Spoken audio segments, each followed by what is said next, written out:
یہ radio Pakistan pod cost ہے۔ بسم اللہ الرحمن الرحیم۔ السلام علیکم سامعین و ناظرین، ریڈیو پاکستان کے news and current affairs channel سے خصوصی پروگرام کے ساتھ تصور زمان بابر حاضر خدمت ہے۔ سامعین و ناظرین، دنیا میں کئی ایسی تنظیمیں یا پلیٹ فارمز ہیں جو کہ انسانی حقوق کا تحفظ یا پھر عالمی برادری کو درپیش مسائل کا ازالہ کرتی ہیں۔ انہی تنظیموں میں دنیا کی دوسری بڑی تنظیم اور مسلم امہ کی سب سے بڑی تنظیم OIC ہے، یعنی اسلامی تعاون تنظیم۔ اگر اس کی وسعت، اہمیت اور حیثیت کے حوالے سے ہم دیکھیں تو بہت سے شعبہ جات ہیں، بہت سے موضوعات ہیں جن کا یہ تنظیم احاطہ کرتی ہے۔ دور حاضر کی اگر ہم بات کریں تو سائنس اور ٹیکنالوجی ایک اہم ترین موضوع ہے، اور اس موضوع سے متعلق OIC کا ذیلی ادارہ ہے کامسٹیک۔ خوش آئند بات یہ ہے کہ اس ادارے کی چیئرمین شپ پاکستان کے پاس ہے، اس کا ہیڈ کوارٹرز پاکستان میں ہے۔ آج ہم نے اس اہم ادارے کے حوالے سے اس کی کارہائے نمایاں کیا ہیں، اس کی ذمہ داریاں کیا ہیں، مستقبل قریب میں یا پھر لانگ ٹرم پالیسیز کیا ہیں سائنس اور ٹیکنالوجی کے حوالے سے، مسلم امہ کو سائنس اور ٹیکنالوجی کے میدان میں مسائل جو درپیش ہیں، اور اگر ہم تقابل کریں جو کہ ترقی یافتہ ممالک ہیں ان کا اور مسلم امہ کا، تو کیا کمپیریزن کیا جا سکتا ہے۔ اور اس حوالے سے ہم نے بہت ہی قابل قدر شخصیت کو یہاں پہ مدعو کیا ہے۔ ان کے تعارف پہ اگر میں گفتگو کرنا شروع کروں تو شاید آج کا یہ پروگرام کم پڑے، لیکن مختصراً یہ عرض کروں گا کہ آپ چوٹی کے سائنسدانوں میں شمار ہوتے ہیں۔ عالمی سطح پر آپ کا ایک نام ہے، آپ کی تحقیق ہے، بہت ہی قابل قدر محقق ہیں، سائنسدان ہیں، اور پھر کوہنہ مشق استاد ہیں جناب پروفیسر ڈاکٹر محمد اقبال چودھری صاحب۔ بہت سے ایوارڈز آپ کو دیے گئے ہیں، اور جناب اگر انہی ایوارڈز میں اگر ہم ایک بہت ہی قابل قدر ایوارڈ کا ذکر کریں تو وہ ہے مصطفیٰ صلی اللہ علیہ وآلہ وسلم ایوارڈ مسلم امہ کا، جو کہ بالکل ہم پلہ ہے نوبیل پرائز کا، بلکہ اس سے بھی بڑھ کر ہمارے لیے قدر و منزلت رکھتا ہے۔ 2021 میں آپ کو اس ایوارڈ سے نوازا گیا ہے، اور ساتھ ہی ساتھ اگر ہم پاکستانی سطح پر دیکھیں اور حکومت پاکستان کی جانب سے ہلال امتیاز، آپ کو ستارہ امتیاز، تمغہ امتیاز، تمام اسناد سے ایوارڈ سے نوازا گیا ہے۔ ان سے گفتگو کا آغاز کرتے ہیں، کامسٹیک کے حوالے سے ان سے بات کریں گے۔ ڈاکٹر صاحب خوش آمدید کہیں گے آپ کو۔ السلام علیکم۔ بہت بہت شکریہ، والہانہ استقبال ہے آپ کا۔ وعلیکم السلام۔ ڈاکٹر صاحب فرمائیے گا اس ادارے کے حوالے سے، کیونکہ ہم تو سائنس اور ٹیکنالوجی کے حوالے سے جانتے ہیں کہ ادارہ اپنی کاوشیں پیش کر رہا ہے، اس کے کارہائے نمایاں ہیں۔ آپ کی وابستگی اس ادارے سے کب سے ہے، اور یہ ادارہ آپ کی نظر میں کیا ہے، کتنا اہم ادارہ ہے؟ دیکھیے، جیسے آپ نے تصور صاحب فرمایا کہ سائنس اینڈ ٹیکنالوجی ایک بہت اہم شعبہ ہے جس کی جو دنیا میں آج آپ کو ترقی نظر آتی ہے، اس کی بنیادی وجہ یہ ہے کہ اعلیٰ تعلیم میں اور سائنس اینڈ ٹیکنالوجی میں ڈیولپمنٹ ہوئی ہے، اور اسی کے بیسس پہ آج آپ کو ترقی نظر آتی ہے۔ تو جو فرق ہے ترقی یافتہ یا ترقی پذیر ملکوں میں، وہ سائنس اینڈ ٹیکنالوجی کا ہی ہے۔ یہ بہت اہم ایک چیز تھی جس کو آرگنائزیشن آف اسلامک کوآپریشن نے فیل کیا، اور اس بات کو سمجھا گیا کہ بغیر سائنس اور ٹیکنالوجی کے مسلمان دنیا ترقی نہیں کر سکتے۔ تو ہم یہ آپ دیکھ لیجئے کہ 2 ارب مسلمان ہیں دنیا میں، مگر اگر آپ ٹیکنالوجی اور سائنس کے لحاظ سے دیکھیں تو بہت پیچھے ہیں، اور ترقی کی دوڑ میں یہ جو پیچھے رہ جانا جو ہے بہت خطرناک ہوتا ہے، کیونکہ پھر آپ باقی اور شعبہ جات میں بھی پیچھے رہ جاتے ہیں۔ اس ریئلائزیشن کے ساتھ OIC نے یہ 1981 میں فیصلہ کیا کہ ایک پرماننٹ اسٹینڈنگ کمیٹی ہوگی 57 منسٹرز کی، 57 منسٹرز ہیں، وزراء ہیں 57 مسلمان ممالک کے، جن کی ایک پرماننٹ اسٹینڈنگ کمیٹی ہے۔ تو بڑے ہائی لیول کا ایک ادارہ ہے جس کی چیئرمین شپ پاکستان کے پاس ہے۔ تو ایک بڑا اعزاز تھا پاکستان کے لیے کہ ایک اتنا اعلیٰ معیار کا، ایک اعلیٰ پیمانے کا ایک ادارہ، اور ایک انتہائی اہم شعبے میں ایک انتہائی اہم انڈیور جسے ڈیولپمنٹ کا کہتے ہیں، اس کی چیئرمین شپ پاکستان کو ملی۔ کامسٹیک جو permanent standing committee for science and technology ہے، اس کا ہیڈ کوارٹر اسلام آباد میں ہے۔ 1981 میں اس کا فیصلہ ہوا تھا۔ میں تقریباً 2 سال سے اس سے منسلک ہوں، اور یہ میں سمجھتا ہوں میرے لیے بہت بڑا اعزاز ہے کہ نہ صرف یہ کہ مسلمان دنیا کی خدمت کا موقع ملا، بلکہ اس کے ذریعے پاکستان کو کی جو امپیکٹ ہے اور جو پاکستان کی ایکسلنس ہے اس کو دنیا میں پہنچانے کا موقع ملا۔ تو یہ اس طرح آپ سمجھ لیجئے کہ کامسٹیک پاکستان کا ایک فیس ہے، سائنس اینڈ ٹیکنالوجی میں ایک چہرہ ہے جس کے ذریعے پاکستان کی بہترین جو صلاحیتیں ہیں ان کو دنیا میں اجاگر کیا جا رہا ہے۔ ڈاکٹر صاحب آپ ماشاءاللہ پچھلے 2 سال سے وابستہ ہیں اور کوآرڈینیٹر جنرل ہیں آپ، یعنی رابطہ کار کے حوالے سے ایک اعلیٰ منصب پر فائز ہیں. مگر اب تک اس ادارے کی جو کاوشیں ہیں کس حد تک ان کو عملی جامہ پہنایا جا چکا ہے، کس قدر اقدامات مؤثر ہیں اس ادارے کے؟ دیکھیے جو سب سے بڑا اہم چیز ہے نا، وہ جو کسی بھی سائنس اور ٹیکنالوجی ڈیولپمنٹ میں وہ لوگوں کی کیپیسٹی بلڈنگ ہے، ان کو ٹرین کرنا ہے. جی. آپ سائنس اور ٹیکنالوجی دماغ کا کام ہوتا ہے، اس کا تعلق جو ہے وہ انٹلیکٹ سے ہے، ہیومن ٹریننگ سے ہے، ان کے شوق سے ہے، اور اسی کے ذریعے آپ ترقی کرتے ہیں. تو جو سب سے اہم کام کیا کامسٹیک نے کئی سالوں سے، اور خاص طور پہ لاسٹ 2 سال میں ہم نے ہزاروں لوگوں کو ٹریننگ دی بہت اہم شعبہ جات میں، جس میں اب مصنوعی ذہانت، آرٹیفیشل انٹیلیجنس ہے، وائرولوجی جو ڈیزیزز ہوتی ہیں وہ ہے. اس کے علاوہ ایگریکلچر میں، فوڈ سیکیورٹی میں، انوائرمنٹ میں، کلائمیٹ میں جو بڑے بڑے چیلنجز ہیں ان کو آپ کس طرح فیس کریں گے، اس کے لیے آپ کو ٹیکنالوجیکل ڈیولپمنٹ کی جو ضرورت ہے اسے آپ کس طریقے سے آگے لے کے جائیں گے، اس کے لیے آپ کی کیپیسٹی، ایک صلاحیت، ایک ٹریننگ کی ضرورت ہے. تو کامسٹیک کا اس وقت فیلوشپ کا جو پروگرام ہے وہ 1000 فیلوشپس ہیں ٹریننگ کی ہر سال، جو OIC سسٹم میں سب سے بڑا فیلوشپ پروگرام ہے. جی. پھر جو دوسری اہم چیز تھی جو ہم نے سوچی وہ یہ ہے کہ انسٹیٹیوشن کے بغیر آپ کو سائنس اور ٹیکنالوجی کا کام کر نہیں سکتے، تو انسٹیٹیوشنل اسٹرینتھنگ بہت ضرورت ہے. تو ہم نے ایک بڑی انوویٹیو اپروچ لی کہ مسلمان دنیا میں کچھ اچھے ادارے ہیں اور کچھ ایسے ہیں جو ریلیٹیولی ویک ہیں، جو کمزور ہیں. تو ہم نے ان کو ٹویننگ کی، ہم نے ان کو ایک دوسرے کے ساتھ لنک کیا، اور آبجیکٹیو یہ تھا کہ جہاں ہماری اسٹرینتھ ہے اس کو استعمال کرتے ہوئے دوسرے اداروں کو ترقی دی جائے، اور اس طرح جو لنکیجز ڈیولپ ہوں اس سے پھر وہ میننگ فل پروجیکٹ کریں. تیسری اہم چیز ہم نے یہ کی کہ کچھ ایسے ممالک ہیں جہاں پہ مختلف وجوہات کی وجہ سے بڑے بڑے مسائل ہیں، جیسے یمن ہے جہاں صحت کے مسائل ہیں کیونکہ وہاں پہ کانفلکٹ ہے. اس میں ہم نے یمن کے ساتھ ہیلتھ کا پروگرام شروع کیا، اور وہاں پہ ان کے جو ڈاکٹرز ہیں، ان کے جو پیرامیڈکس ہیں، ان کی ہم ٹریننگ دے رہے ہیں تاکہ وہ مختلف جو ہیلتھ سے ریلیٹڈ چیزیں ہیں ان کو کیٹر کر سکیں. اس طریقے سے جو مسلمان سائنٹسٹ ہیں جو اپنے ممالک میں خانہ جنگی کی وجہ سے ڈسپلیس ہوئے ہیں، سائنس اینڈ ایگزائل کا بہت بڑا پروگرام شروع کیا گیا، جس کے ذریعے ان مسلمان سائنٹسٹ کو مختلف اداروں میں پروڈکٹیولی انگیج کیا گیا تاکہ وہ اپنی سائنس جاری رکھیں. پھر اس بات کی ریئلائزیشن تھی کہ جو خواتین سائنٹسٹ ہیں، جو ہماری برائٹ فیمیل اسکالرس ہیں، ان کو اپارچونیٹی ملے. تو ایک وومن سینٹرڈ پروگرام ہے جس کا ہم نے آغاز کیا ہے، جس میں کئی سو اسکالرشپس ہیں. فلسطین ایک بہت اہم مسئلہ ہے جس کو ہم سمجھتے ہیں کہ مسلمان دنیا کو ٹینجبلی ان کی ہیلپ کرنی چاہیے. تو آپ دیکھیں کہ جو گزشتہ 1 دہائی میں ان کے ایجوکیشنل، کلچرل، اکنامک انفراسٹرکچر کو سسٹمیٹکلی تباہ کیا گیا، ان کی یونیورسٹیز پہ بمبارڈمنٹ کی گئی، سینکڑوں اسکولوں اور کالجز کو. تو ہم نے اس کے رسپانس میں 500 فیلوشپ ہم نے آفر کی ہیں ہماری جو ٹاپ کی یونیورسٹیز ہیں، اور اس کا آبجیکٹیو یہ ہے کہ فلسطینی جو اسکالرس ہیں ان کو لایا جائے، اسٹوڈنٹس کو لایا جائے، ان کو ٹریننگ دی جائے تاکہ جب وہ واپس جائیں تو وہ اپنی قوم کی مدد کر سکیں. اور اس طرح یہ ہمارا کنٹریبیوشن ہے پاکستان کا فلسطین کے کاز کی طرف. ڈاکٹر صاحب، ایک عمومی تاثر یہ ہے کہ مسلم امت سائنس اور ٹیکنالوجی کے میدان میں بہت پیچھے ہے، حالانکہ سائنس کی بنیاد مسلمانوں نے ہی رکھی ہے. تھوڑا سا تقابل آپ پیش کریں گے اس وقت جو ترقی یافتہ ممالک ہیں وہ اور مسلم امت سائنس کے میدان میں کہاں کھڑے ہیں؟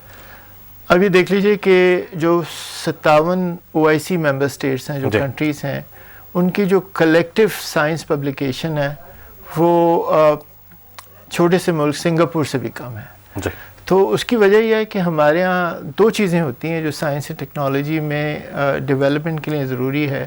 ایک تو انویسٹمنٹ ہے کہ آپ بغیر، جب تک آپ اس میں انویسٹ نہیں کریں گے، جب تک آپ اس میں خرچ نہیں کریں گے، اچھے ادارے نہیں بنائیں گے، ایجوکیشن پہ ایکسپینس نہیں کریں گے، اس وقت تک آپ کے پاس چوٹی کے سائنٹسٹ نہیں آئیں گے اور کوئی میننگ فل کام نہیں کر سکیں گے.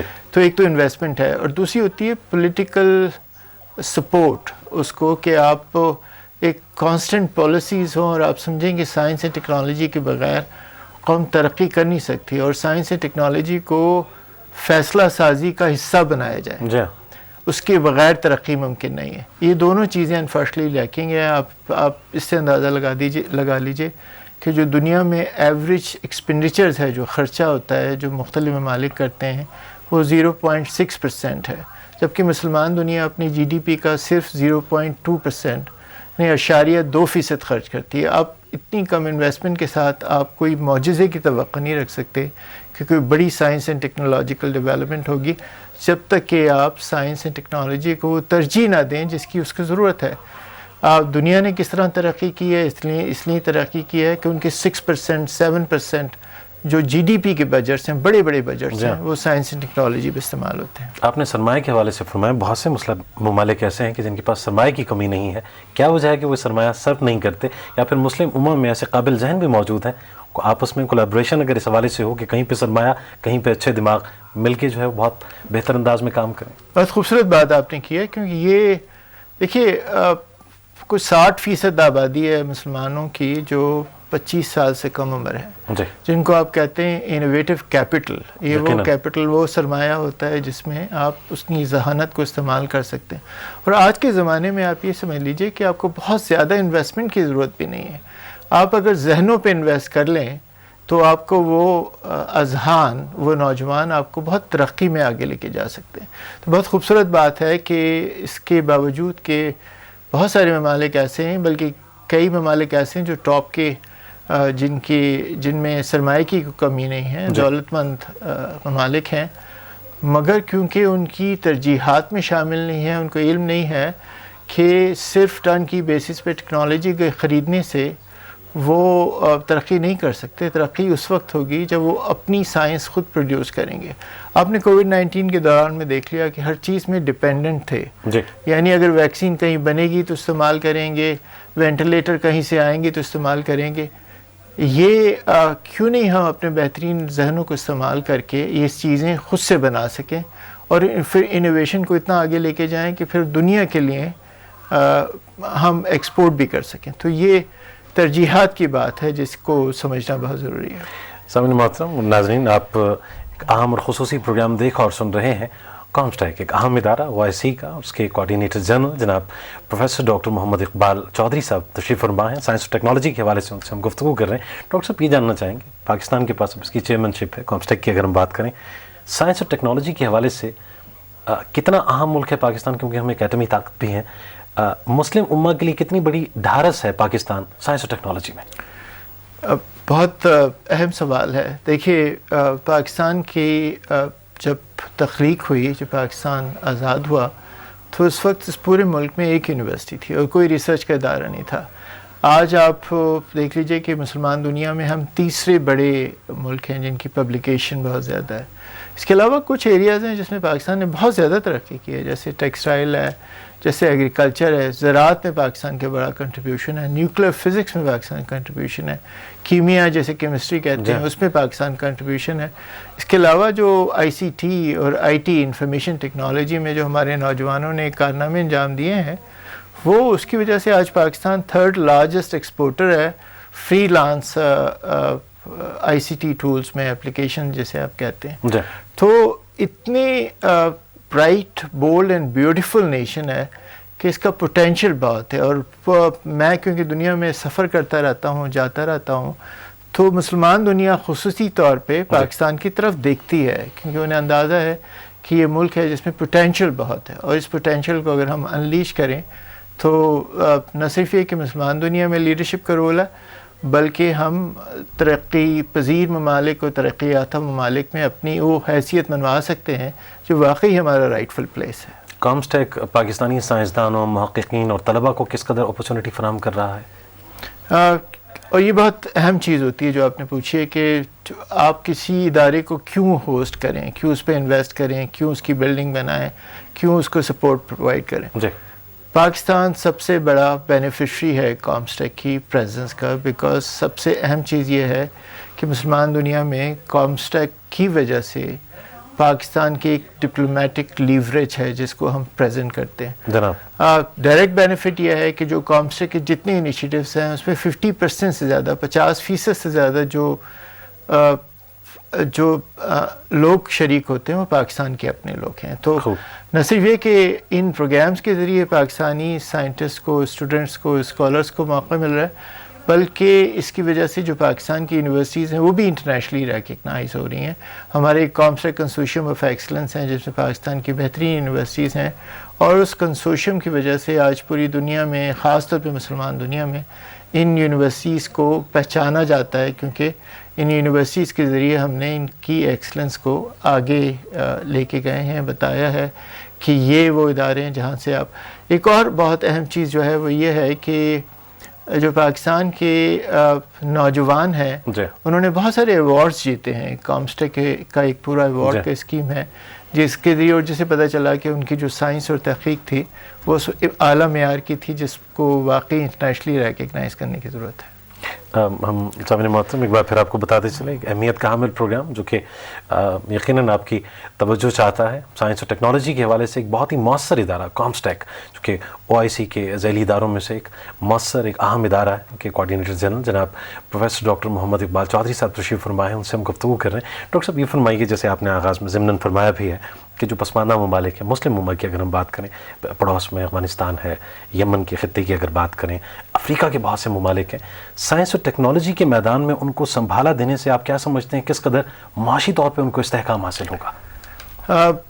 بہت اہم سوال. لیسٹ ڈیولپ کنٹریز کہتے ہیں آپ کہ وہ بدقسمتی ہے کہ جو 57 جو مسلمان ممالک ہیں اس پہ 27 ایسے ہیں جن کو LDCs کہتے ہیں، پسماندہ ممالک کہتے ہیں. اور یہ بڑے بڑے ممالک ہیں، یعنی وہ اگر آپ رقبے کے لحاظ سے دیکھیں تو آپ کو افریقہ میں نائجر اور نائجیریا اور بڑے بڑے ممالک ملتے ہیں. آبادی بھی بڑی ہے، بڑی آبادی بھی ہے ان کی، اور وہاں پہ پوٹینشیل بہت ہے. سائنس اور ٹیکنالوجی کے بغیر وہ ترقی پذیر رہیں گے جب تک کہ وہ خود سے اس پہ. اب آپ یہ سمجھ لیجئے کہ وہ سورس ہیں مائننگ کا، وہاں سے یورینیم نکلتی ہے، اسے گولڈ نکلتا ہے، مختلف چیزیں نکلتی ہیں، مگر جب بات آتی ہے ان کی خود ویلیو ایڈیشن کی اور اس سے معاشی فوائد حاصل کرنے کی، وہاں ان کی صلاحیت جو ہے وہ انفارچونیٹلی نہیں ہے، کیونکہ وہ تحقیق کے اور تعلیم کے بڑے ادارے بنا نہیں سکے. اس لیے جو کامسٹیک کا بنیادی کام ہے وہ یہ ہے کہ ایک تو ان کے سائنسدانوں کو تربیت دی جائے، اور دوسرا ان کی گورنمنٹ کو انفلوئنس کیا جائے کہ وہ اس پہ انویسٹ کرنا شروع کریں، کیونکہ وہ جب کریں گے تو وہ ترقی کی دور میں آگے کی طرف بڑھیں گے. مستقبل قریب کے یا لانگ ٹرم پالیسیز میں کیا ایسی بات شامل ہے، کچھ ادراک ہو چلا ہے امت مسلمہ کو کہ سائنس اور ٹیکنالوجی میں بہتری لائے بغیر ہم ترقی نہیں کر سکتے؟ بالکل آپ صحیح کہہ رہے ہیں، یہ اہم چیز ہے. کچھ ممالک تو ایسے ہیں جنہوں نے واقعی سائنس میں ترقی کی، جس میں آپ پاکستان بھی شامل ہے، ترکی ہے، ایران ہے، ملیشیا ہے، انڈونیشیا بھی کچھ لیول پہ، ایجپٹ نے بھی، اور دوسرے ممالک میں بھی یہ ریئلائزیشن ہونی شروع ہوئی ہے، کیونکہ لوگوں کو پتہ یہ چلا ہے کہ آپ کی جو نیشنل سیکیورٹی ہے وہ ڈیپینڈ کرتی ہے آپ کی اپنی صلاحیت سے، کہ آپ کس طرح اپنے آپ کو نہ صرف یہ کہ تعلیمی میدان میں، اکنامکس میں، فوڈ سیکیورٹی میں، بلکہ نیشنل سیکیورٹی میں، آپ کی ان تمام ڈائمینشنز میں آپ کی اپنی صلاحیت آپ کا اصل ہتھیار ہے. اس کے بغیر آپ نہ صرف یہ کہ اپنے آپ کو ڈیفینڈ نہیں کر سکتے، بلکہ آپ مستقل ڈیپینڈنٹ رہتے ہیں دوسرے ممالک پہ. تو یہ ریئلائزیشن اب آہستہ آہستہ بڑھ رہی ہے. اس میں کامسٹیک کا رول بھی ہے. ہم نے OIC کی جو 2 سمٹس ہوئی ہیں، سربراہی اجلاس ہوئے ہیں سائنس اینڈ ٹیکنالوجی پہ، اس میں کامسٹیک نے ایک بنیادی رول پلے کیا، اور جو مختلف مسلمان ممالک کے بادشاہ ہیں، امیر ہیں، پریزیڈنٹس ہیں، پرائم منسٹرز ہیں، ان کو یہ بات ریئلائز کرانے کی کوشش کی گئی ہے کہ آپ سائنس اینڈ ٹیکنالوجی میں اور ہائر ایجوکیشن میں، اعلیٰ تعلیم میں انویسٹ کیے بغیر ہمیشہ دوسروں کے لیے ڈیپینڈنٹ رہیں گے. اور آپ جب تک سائنس اینڈ ٹیکنالوجی کو اپنی قومی ترجیح نہیں بنائیں گے، اس وقت تک آپ کے اندر وہ صلاحیت نہیں آئے گی جو بنیادی طور پہ ترقی کرنے کے لیے ضرورت ہوتی ہے جس کی. تو یہ ریئلائزیشن واقعی بڑھ رہی ہے، اور اس سلسلے میں جو ممالک ہیں انہوں نے اب اپنے نیشنل پالیسیز بنانی شروع کی ہیں. کامسٹیک نے کئی ممالک کی ہیلپ کی ہے ان کی جو قومی science and technology innovation policies کے بنانے میں، اور اس کا آبجیکٹیو یہ ہے کہ وہ ایک سسٹمیٹکلی اپنے سائنس اینڈ ٹیکنالوجی اور ہائر ایجوکیشن کو ترقی دیں. ڈاکٹر صاحب، حال ہی میں ایک عالمی وبا کا سامنا ہمیں کرنا پڑا. علاج یا ریلیف کے لیے ہمیں اغیار کو دیکھنا پڑا، امریکہ کو، چائنا کو، دیگر، چائنا تو خیر ہمارا بہت قریبی دوست بھی ہے، مسلم امہ کی طرف سے کوئی ویکسین کے حوالے سے کوئی اس کے ریلیف کے طور پہ کوئی چیز ایسی سامنے نہیں آئی؟ کیا اس امر کو دیکھا گیا، محسوس کیا گیا؟ یہ بہت اہم، میں سمجھتا ہوں کہ یہ ایک کووڈ ایک ایسی وبا تھی جس نے بہت ساری قوموں کو اس سوچنے پہ مجبور کیا کہ آپ ہمیشہ دوسروں پہ ڈپینڈنٹ رہے۔ ایک تو یہ دو امپورٹنٹ چیز ہوئی، ایک تو لوگوں کو ریئلائزیشن ہوئی، اس بات کی اہمیت کا ادراک ہوا کہ سائنس نے کووڈ کے دوران میں پروف کیا، ثابت کیا کہ انسانیت کو بچانے کے لیے سائنس اینڈ ٹیکنالوجی جو ہے بہت ضروری ہے۔ دیکھیں نا، وبا کے ابتدائی سے اس کی ٹیسٹنگ کے لیے، اور پھر آپ یہ پتہ کرنا کہ وائرس کی کتنے وقت رہتا ہے، اس کے لیے ماسک ضروری ہے، سوشل ڈسٹینسنگ ضروری ہے، پھر ادویات اور ویکسین، یہ ساری ڈیولپمنٹ نے ایک بہت بڑی سانحہ سے بچا لیا انسانیت کو، جس میں ممکن ہے کہ شاید آدھی انسانیت ختم ہو جاتی ہے اگر یہ ڈیولپمنٹ نہیں ہوتی۔ تو ویکسین ڈیولپ ہوئی ہیں بڑی بڑی مختلف جگہوں پہ، اور اسی دوران میں مسلمان ممالک نے بھی، کئی ممالک ایسے ہیں جنہوں نے اپنی جو قومی صلاحیت ہے اس کے ذریعے ویکسین ڈیولپمنٹ کی کوشش کی ہے۔ جیسے پاکستان میں ویکسین کے پروٹوٹائپ بنے ہیں، ٹرکی میں ویکسین ڈیولپ ہو کے جو بین الاقوامی ادارہ صحت ہے، WHO کہتے ہیں، اس سے اپروو ہوا ہے۔ قازقستان میں کازویک کے نام سے ڈیولپ ہوئی ہے۔ اس کے علاوہ ایجپٹ نے ڈیولپ کی ہے، یونائٹڈ عرب ایمریٹس نے ڈیولپ کی ہے۔ تو کووڈ ایک ایسا موقع تھا جس میں اس بات کا احساس کیا گیا کہ ہمیں ان وباؤں سے نمٹنے کے لیے دوسروں کی طرف دیکھنے کے بجائے خود اپنی صلاحیت کو بڑھانے کی ضرورت ہے، کیونکہ جب اتنے بڑے چیلنجز آتے ہیں تو پھر دوسرے بھی آپ کی مدد کرنے نہیں آتے، آپ کو خود اپنی پیر پر کھڑا ہونا پڑتا ہے۔ تو میں سمجھتا ہوں کہ کووڈ-19 کے دوران میں آپ کو کچھ برائٹ لائٹس نظر آتی ہیں، اور وہ جو آپ کو ڈیولپمنٹ نظر آتی ہے، جیسے ملک پاکستان کے آپ دیکھ لیں کہ پاکستان میں وینٹیلیٹرز بنے، پاکستان میں ٹیسٹ کٹ بنی، پاکستان میں ویکسین کے پروٹوٹائپ بنے۔ اب ضرورت ان چیزوں کی ہے کہ کووڈ کے دوران میں جو ڈیولپمنٹ ہوئی ہے اس کو آگے لے جایا جائے، کیونکہ کوئی چیز پرفیکٹ نہیں ہوتی۔ ٹیکنالوجی میں ہوتا ہی ہے کہ آپ ان کا ہاتھ پکڑیں، انہیں سنبھالا دیں، انہیں سپورٹ کریں، اور پھر وہ آگے بڑھ کر آپ کو اسی کوالٹی کی چیزیں بنا دیں گے جس کی آپ کو واقعی ضرورت ہے۔ ڈاکٹر صاحب، بہت سے مسلم ممالک کے سائنٹسٹ ہیں یا پھر محققین جو کہ بین الاقوامی اداروں سے وابستہ رہے ہیں، ماشاءاللہ ان میں ایک آپ قابل قدر شخصیت، ہم خراج تحسین بھی پیش کرتے ہیں کہ آپ اپنے ملک کو، اپنی امہ کو سرو کر رہے ہیں، لیکن بہت سے ایسے قابل ذہن ہیں جو کہ دیگر ممالک کے لیے بین الاقوامی اداروں میں اپنی خدمات پیش کر رہے ہیں، اور ان کی کاوشیں بڑی قابل قدر ہیں۔ اپنے ملک کے لیے، خاص طور پاکستان کی بات کریں یا مسلم امہ کے لیے کام کرتا ہوا ان کو کم ہی دیکھتے ہیں، کیا وجہ ہے؟ آپ ایک مثال ہے جو آپ نے میسنجر RNA ویکسین، جو mRNA ویکسین کہتے ہیں، وہ 2 ٹرکش سائنٹسٹ نے ڈیولپ کی، یوگور شاہین اور ان کی بیگم نے۔ یہ جرمنی میں کام کرتے ہیں۔ یہ ٹپیکل ایگزامپل ہے کہ برائٹ جو انتہائی ٹیلنٹڈ لوگ ہیں اپنا ملک چھوڑ کے دوسری جگہ کیوں جاتے ہیں۔ اس کی بڑی وجہ یہ ہے کہ ایک تو اچھے تحقیق کے ادارے نہیں بن پائے اکثر مسلمان ملکوں میں، اور جو سائنٹسٹ ہوتے ہیں، اسکالرز ہوتے ہیں، ان کو اصل میں تحقیق کی ضرورت ہوتی ہے، انہیں سیلریز کی ضرورت نہیں ہوتی، ان کا انٹرسٹ میں زیادہ ہوتا ہے کہ جو کرنا چاہتے ہیں وہ کر سکیں، اور اس کے لیے بہت اچھے اعلیٰ معیار کے تحقیقی اداروں کی ضرورت ہوتی ہے۔ دوسری اہم چیز جو ہے وہ یہ ہے کہ انڈسٹری کی ڈیولپمنٹ ضرور ہے، کیونکہ اگر آپ کوئی چیز لیب میں بنا بھی لیں تو اس وقت تک آپ اسے کمرشلائز کر نہیں سکتے جب تک کہ انڈسٹری ولنگ نہ ہو اس کو لے کے آگے ڈیولپمنٹ کرنے میں۔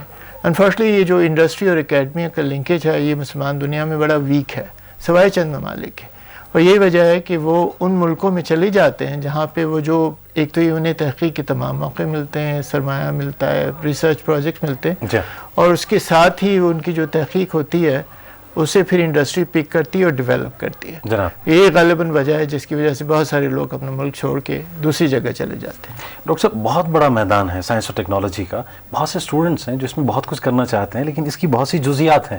آپ فرمائیں گے کہ عصر حاضر میں وہ کون سے اہم شعبے ہیں کہ جن میں کام کرنے کی ضرورت ہے، مسلم امہ کو آگے آنا چاہیے؟ ایک تو یہ کہ اب سائنس اینڈ ٹیکنالوجی ڈیولپمنٹ جو ہے وہ اس کا کی ڈائمینشن تبدیل ہو گئی ہے.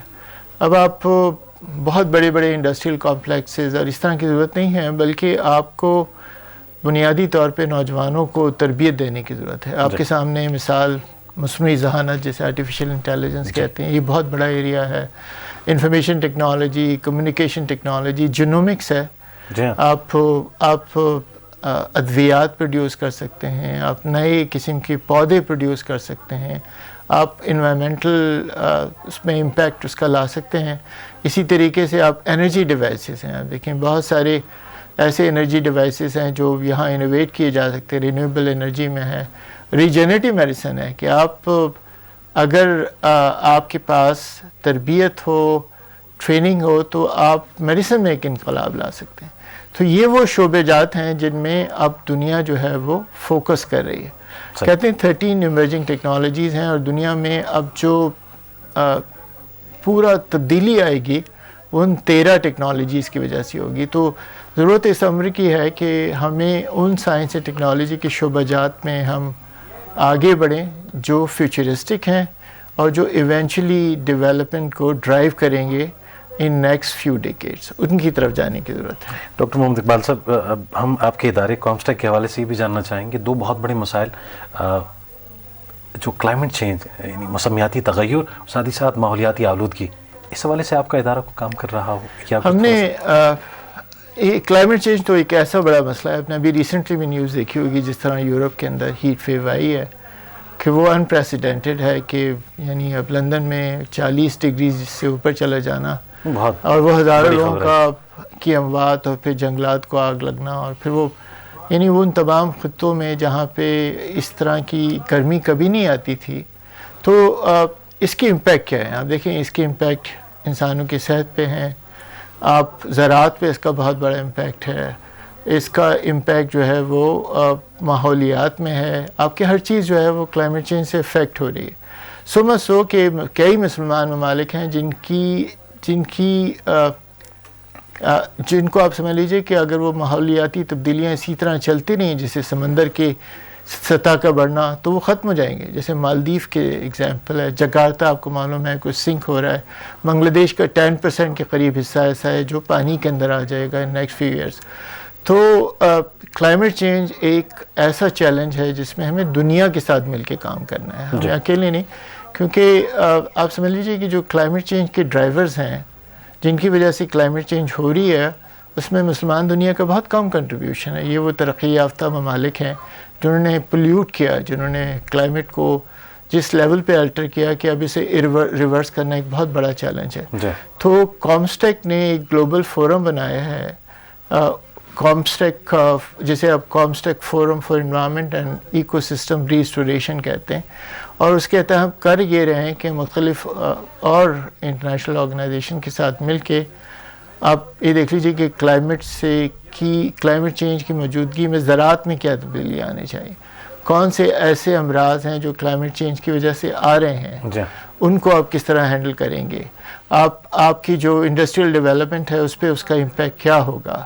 آپ مختلف قسم کی جو اور چیزیں ماحولیاتی تبدیلیوں کی وجہ سے ہو رہی ہیں، ہاؤسنگ ہے، انرجی ڈیوائسز ہیں، ان کو آپ کس طرح ہینڈل کریں گے. تو یہ جو گلوبل فورم ہے اس کی اسٹیبلشمنٹ لاسٹ ایئر ہوئی ہے، اور اس کے تحت ہم مختلف ممالک کے ساتھ اور مختلف انٹرنیشنل ایجنسیز کے ساتھ مل کے کام کر رہے ہیں تاکہ ہم ماحولیاتی تبدیلی کے نتیجے میں جو ٹیکنالوجیکل ڈیولپمنٹ کی ضرورت ہے، جس قسم کے ایگریکلچر کی ضرورت ہے، جس قسم کے ہیومن ہیلتھ، پبلک ہیلتھ، ان چیزوں کی ضرورت ہے، اس کے لیے ٹرین کر سکے لوگوں کو. ڈاکٹر صاحب، سائنسی اعتبار سے اگر ہم مسلم امہ کی اگر بات کریں، خود کفیل ہو گئے یا دوسرے ممالک پہ ہمارا جو انحصار ہے اگر وہ کم ہو گیا، تو آپ کیا سمجھتے ہیں کس قدر جو سیاسی مسائل ہیں OIC کے ایجنڈے پہ وہ حل کرنے میں مدد ملے گی؟ رائٹ از رائٹ والا معاملہ ہے. آپ دیکھ لیجئے دنیا میں کوئی اخلاقیات، کوئی بین الاقوامی اصول کام نہیں کرتا. اسرائیل کی مثال آپ کے سامنے ہے.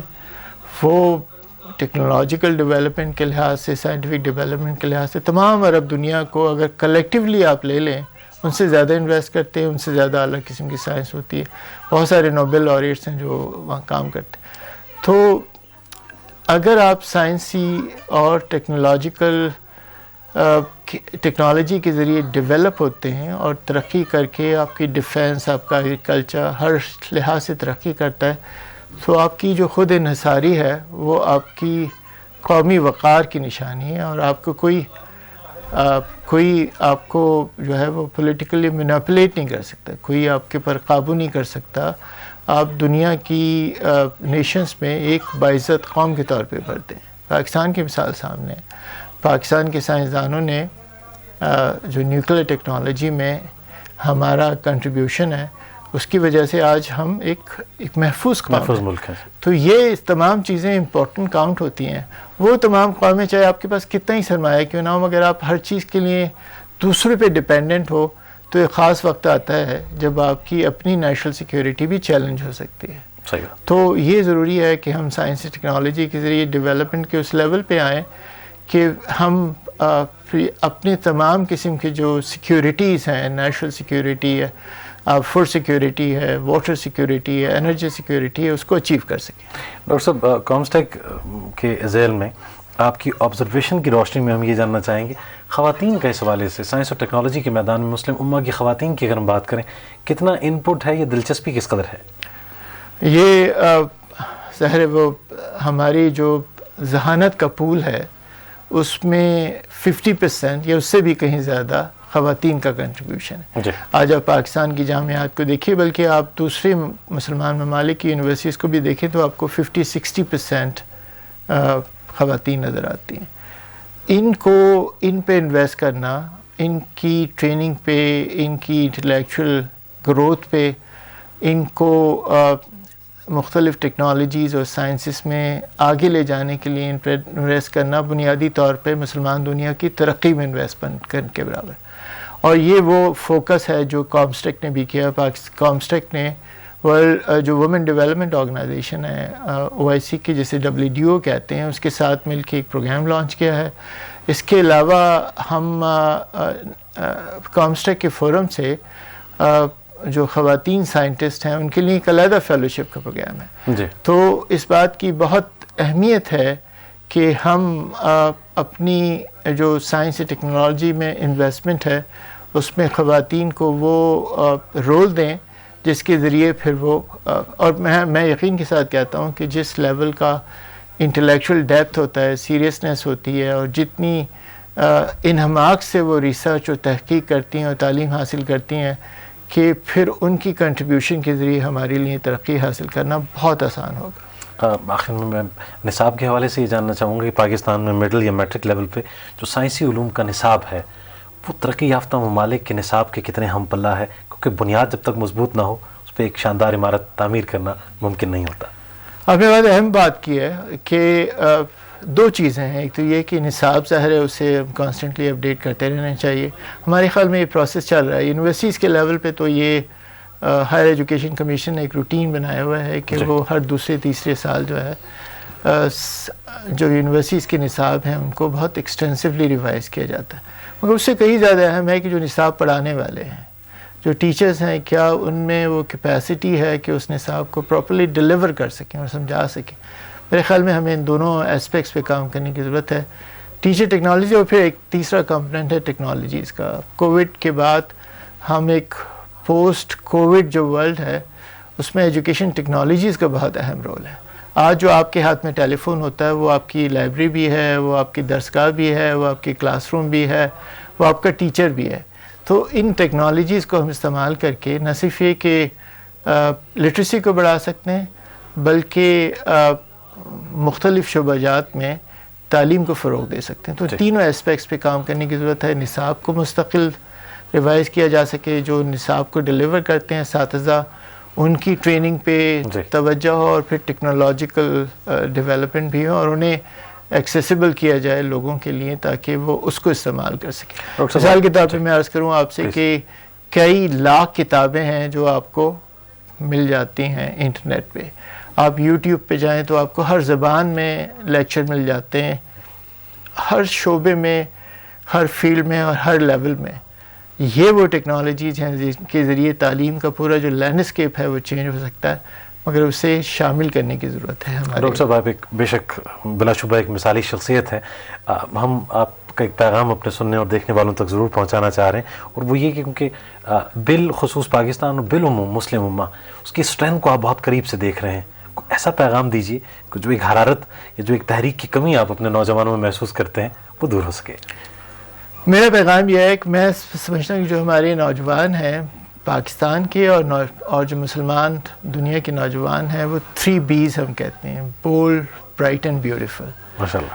ان تمام خوبیوں کے ساتھ آپ دنیا میں کسی قوم سے پیچھے نہیں ہیں.